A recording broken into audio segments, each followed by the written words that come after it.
সন্দেহজনক নাগৰিক আৰু অনা অসমীয়া লবিৰ বিৰুদ্ধে সংগ্ৰাম অব্যাহত থাকিব। তেজপুৰ হেমবৰুৱা স্মৃতি ভৱনত আয়োজিত বীৰ লাচিত সেনাৰ শোণিতপুৰ জিলা সমিতি আৰু আঞ্চলিক সমিতিৰ শপত গ্ৰহণ অনুষ্ঠানত অংশগ্ৰহণ কৰি চলিহাই এই মন্তব্য।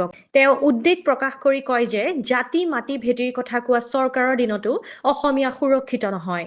অসমীয়াৰ হাতত ভূমিৰ অধিকাৰ, ৰাজনৈতিক অধিকাৰ নথকাৰ লগতে আন্তঃৰাজ্যিক পাৰপত্ৰৰ ব্যৱস্থা নথকাটো দুৰ্ভাগ্যজনক বুলি তেওঁ উল্লেখ কৰে। ডিব্ৰুগড়ত ধন দাবীৰ মিছা গোচৰত বীৰ লাচিত সেনাৰ সংগ্ৰামী সৈনিকক গ্ৰেপ্তাৰ কৰা ঘটনাৰ তীব্ৰ প্ৰতিক্ৰিয়া প্ৰকাশ কৰি শৃংখল চলিহাই কয় যে গুৱাহাটীত অসমীয়া গো বেক ধ্বনি দিয়া নিৰ্দিষ্ট ব্যক্তিক গ্ৰেপ্তাৰ কৰিবই লাগিব। অসমত সন্দেহজনক লোকৰ দপদপনি বৃদ্ধিৰ সমান্তৰালকৈ অনাসমীয়া এটা চক্ৰ সক্ৰিয় হৈ উঠা বুলি অভিযোগ কৰে। যি ধৰণে অসমীয়া ভাষা প্ৰয়োগ কৰিব লাগে সেই ধৰণে অসমীয়া ভাষা প্ৰয়োগ কৰা আমি দেখা পোৱা নাই। কোনো ছোৱালী আমাৰ কোনো ল'ৰা ৰাজপথত কোনো চকু দেখুৱাই কথা ক'ব নোৱাৰে।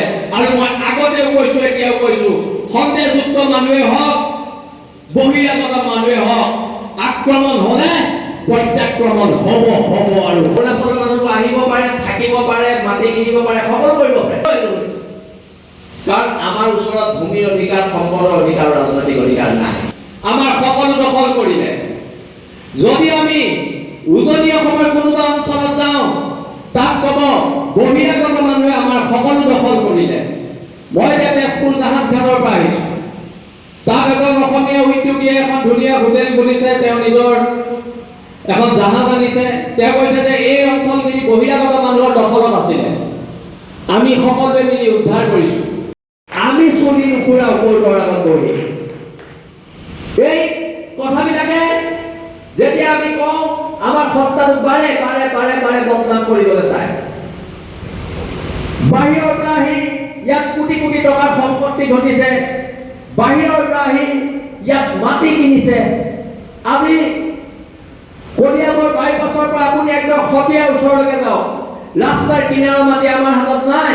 তাৰ বাবে আজি ঐতিহাসিক তেজপুৰলৈ আহিলোঁ আৰু অনাগত দিনত খিলঞ্জীয়া মানুহৰ অস্তিত্ব ৰক্ষাৰ যিখন সংগ্ৰাম, সেই সংগ্ৰামখনক খুব জোৰদাৰ গতিত বীৰ লাচিত সেনা অসমৰ প্ৰত্যেক সৈনিকে আগুৱাই নিব।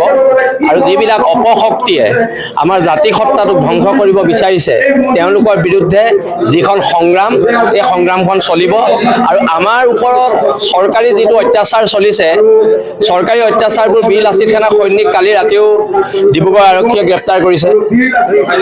সদায় ভুৱা গোচৰত আমাৰ ল'ৰাবোৰক গ্ৰেপ্তাৰ কৰি আমাৰ মনোবল ভাঙাৰ এটা চক্ৰান্ত চৰকাৰে কৰিছে। কিন্তু বীৰ লাচিত সেনাৰ প্ৰত্যেকজন সৈনিক অটল, অদম্য আৰু অজয় হৈ আছে। আৰু অনাগত দিনত অসম নামৰ মাতৃজনীৰ কাৰণে যিখিনি সংগ্ৰাম, যিখিনি ত্যাগ কৰিব লাগে, বীৰ লাচিত সেনা অসমৰ প্ৰত্যেক সৈনিকে কৰি যাব। কথাবিলাক হৈছে গ্ৰেপ্তাৰ কিয় কৰিছে?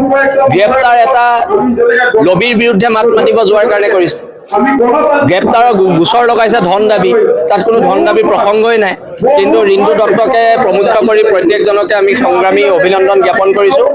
আৰু বীৰ লাচিত সেনা অসমৰ সৈনিকসকলে কাৰাগাৰ যাত্ৰা নিশ্চিত।